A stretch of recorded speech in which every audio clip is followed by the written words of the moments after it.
Hello and welcome to episode 129 of the Daily Sales Message, where each and every single day I provide you with a piece of simple and actionable advice. It's designed to help you feel more confident when you're selling and communicating with buyers, and as a result, you should sell more stuff too.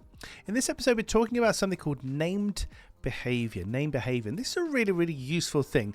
It's very simple for me to explain the concept to you, and it's very easy for you to understand. Admittedly, it's a bit more difficult to put it into practice. It needs a bit of care and thought and attention to make it work. But if you can make it work, it's really effective. Your buyers, potential buyers, will be thinking and feeling and experiencing certain situations that cause them to need your offering. That's a fact. So first of all, your ability to understand what triggers people to need you, what motivates them to need you, is one of the most elementary, really kind of foundational things I would encourage you to do. But secondarily to that, what's the context? What are they thinking, feeling, doing, saying? Experientially, what's that like for them? And the reason we want to think about that is we can then, ideally, name that situation, name that feeling, name that emotion for them, or a name may already exist for it. And in doing so, we display two things in particular. The first one is we display empathy and understanding.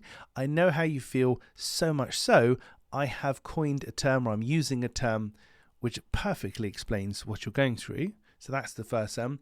And secondly, it implies we can solve the situation. If I'm that familiar with your situation that I've got a term I use to describe it, kind of implies I'm experienced here and I know what I'm doing and I've probably got the solution too. I'll give you a quick real-world example. There is a DIY company in the UK called Wix, and on their TV adverts, they use the word house embarrassment. House embarrassment. So it's the word house and the word embarrassment just spliced together, which is called a portmanteau, by the way, when you splice two words together. House embarrassment. Straight away, just from guessing that term, if I said house embarrassment, what do you think that is? You think, well, it's being embarrassed about your house.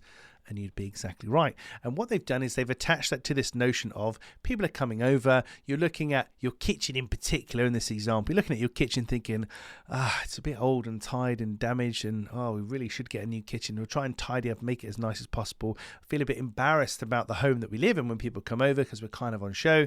And I know for a lot of people, myself included, that happens. You invite people over, you want to tidy up, make everything look as nice as possible. So you're suffering from house embarrassment. You don't want to be embarrassed by having an untidy or an outdated or rubbishy home life and home environment. You want to make it as nice as possible. So they're saying they can cure your house embarrassment, obviously by fitting a brand new lovely kitchen for you. But house embarrassment, using that term, cuts to the heart of the matter. It's a really connectable, relatable term, really easy to understand.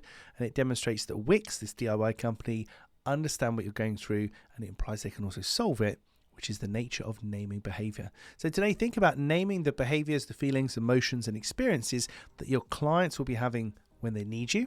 Because if you can get it to the point of something as simple as house embarrassment, it'll be really useful and a very workable tool to take forward in your messaging toolbox. That's it for this episode of the Daily Sales Message. In tomorrow's episode, I'm going to whip out some adjectives. And if, like me, from time to time you have to Google what an adjective and a verb and a noun is because you forget, don't worry, you're in good company. But I will explain tomorrow something which I call the adjective effect. These things are nearly always the insert generic name effect. But the adjective effect, what it is, how you can use it, and how you've probably already have experience of it and been used to reading it and doing it, and how it's used in particular to do something with reframing the price of your offering. But I'll cover all that in tomorrow's exciting edition of the Daily Sales Message. Thank you for listening or watching all the way to the end. I'll see you tomorrow.